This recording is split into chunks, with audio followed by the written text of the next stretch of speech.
One of the few challenges that we encountered was to build at this scale and build in an industrial township which doesn't necessarily lend itself to the kind of form making in some sense that the Hampi lab is about.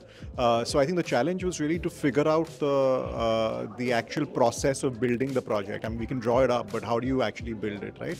And also the other challenge was the fact that when we got the site, it was completely barren, and there wasn't any particular site feature that we could work with, which you ideally look for.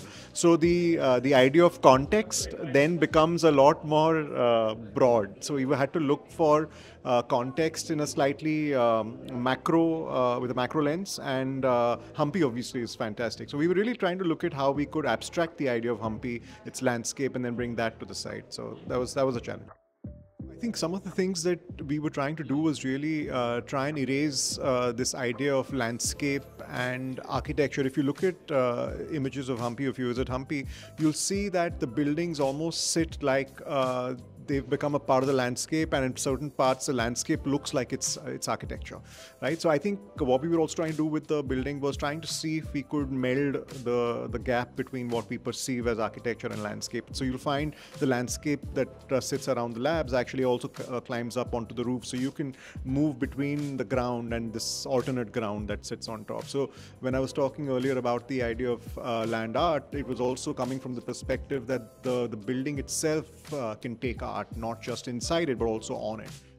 The design process, of course, we worked very closely with Mrs. Jindal, but also what we were constantly moving back and forth with were the people who were actually building and the kind of material that we were working with.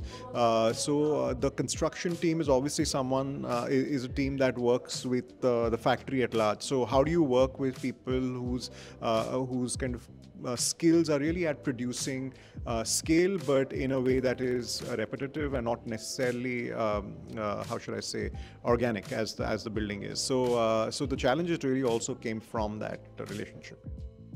One of the things that we were trying to do was trying to create space that was as open as possible so that it could be flexible, but also at the same time, while the flexibility becomes a key component, it's the ability of space to kind of bleed into the landscape, to bleed into other spaces was an aspect of fluidity that was brought into the project because of the way that it's kind of designed.